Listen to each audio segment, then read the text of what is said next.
देश भर में छात्रों की परीक्षा आमतौर पर हर सेमेस्टर में ली जाती है, लेकिन सूरत की यूनिवर्सिटी में एक ऐसा नियम अपनाया गया है जिसमें छात्र अब जब चाहें परीक्षा दे सकते हैं। केंद्र सरकार की न्यू एजुकेशन पॉलिसी पर अमल करते हुए सूरत की यूनिवर्सिटी ने ऑन डिमांड परीक्षा की शुरुआत की है, जिससे अब छात्रों को परीक्षा देने के लिए महीनों तक इंतजार नहीं करना पड़ेगा।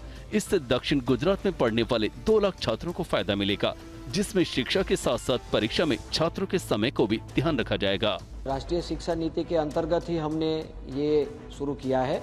जब बच्चे को जब चाहता है, जब बच्चे को जब सुविधा रहती है, अनुकूलता रहती है, तब वो बच्चा उनकी एग्जाम दे सकता है। इसीलिए उसका नाम भी ऑन डिमांड एग्जाम है। नीट पेपर लीक को लेकर लगातार बड़े खुलासे हो रहे हैं। देखिए TV9 की खास report. NEET UG paper leak मामले में अब तक का सबसे बड़ा खुलासा हुआ है। पटना के NHAI गेस्ट हाउस में कई अभ्यर्थियों को पहली नीट यूजी परीक्षा के प्रश्न पत्र मिल गए थे और वो पूरी रात प्रश्न का आंसर रटते रहे। कई छात्रों को पटना एयरपोर्ट के सामने स्थित NHAI गेस्ट हाउस के कमरा नंबर 404 में रोका गया था। NHAI गेस्ट हाउस के रजिस्टर में दर्ज इस सबूत को जरा गौर से देखिए। इस पन्ने के दूसरे पॉइंट पर लिखा है check in N10 12.40, Anurag Yadav letter number 440 और इसके बगल में लिखा है मंत्री जी। जब हमारे संवाददाता गेस्ट हाउस पहुंचे तो क्या हुआ, देखिए। 4 मई को कौन कौन लोग यहाँ रुके हुए थे, कुछ नाम है मेरे पास, उस नाम में से कौन कौन लोग यहाँ रुके हुए थे। अच्छा, ये बात है। नहीं, ये तो सामान्य है, गेस्ट हाउस है, सरकारी गेस्ट हाउस है। यहाँ कौन कौन ठहरा था वो तो मतलब हम जान ही सकते हैं ना आपसे। अभ्यर्थी के ठहरने की व्यवस्था सिकंदर नाम के व्यक्ति ने कराई थी। इसके पुख्ता सबूत TV9 भारतवर्ष के पास मौजूद हैं। चुनाव के बाद शुरू हुई हिंसा का जायजा लेने पहुंची बीजेपी की केंद्रीय टीम ममता सरकार को घेर रही है। संदेश खाली पहुंची टीम ने यहां क्या देखा, देखिए पूरी खबर। लोकसभा चुनाव के नतीजों के बाद से बंगाल में जारी हिंसा का जायजा लेने बीजेपी की फैक्ट फाइंडिंग टीम संदेश खाली पहुंची। टीम के सदस्य विप्लव देव ने आरोप लगाया कि ममता सरकार के इशारे पर बीजेपी कार्यकर्ताओं पर हमले किए जा रहे हैं। मेरे सामने 3 गरीब बच्चे ST के, इनको इस तरीके से पीटा गया, मारा गया अपने घर में। पुलिस आया बाद में।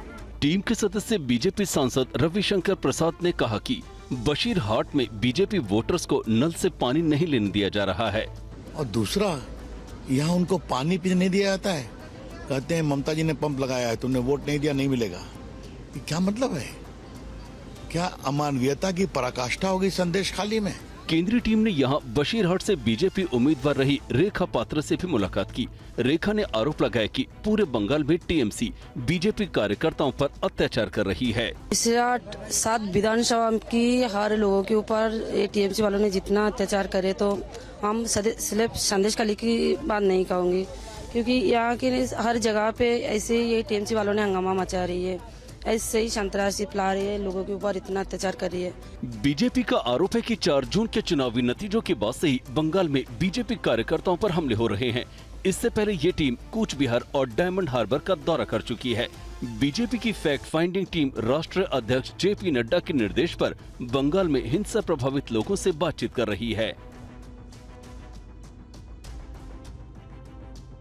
और वहीं बम की धमकी से जुड़े हुए ईमेल को मिलने के बाद मुंबई में हड़कंप मच गया। और ये धमकी भरा ईमेल आखिर कहां पर भेजा गया मुंबई में, आप इस रिपोर्ट में देखिए। मुंबई के अस्पताल, BMC हेडक्वार्टर और चेन्नई से मुंबई आने वाली फ्लाइट्स को बम से उड़ाने की धमकी दी गई, जिसके बाद मुंबई पुलिस और बम निरोधक दस्ता सक्रिय हुआ। ये तमाम धमकियां ईमेल के जरिए दी गई, जिसमें VPN नेटवर्क का सहारा लिया गया। विमान में बम होने का ईमेल दिल्ली स्थित एयरलाइंस के कॉल सेंटर पर आया।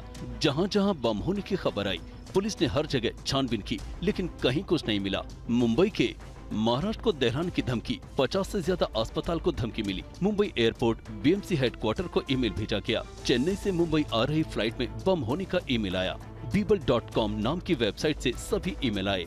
चेन्नई से मुंबई आ रही फ्लाइट बीती रात 10:30 बजे मुंबई एयरपोर्ट पर सुरक्षित पहुंच गई। लगातार धमकी भरे ईमेल्स मिलने से मुंबई पुलिस परेशान नजर आई। ये तमाम ईमेल्स के पीछे क्या मकसद था, इसकी जानकारी अभी तक नहीं मिली है। पुलिस धमकी भरे मेल की जांच कर रही है और मामले के तह तक जाने की कोशिश कर रही है। इससे पहले दिल्ली के 100 से ज्यादा स्कूल और 15 कॉलेजेस में बम होने के ईमेल्स भेजे गए थे।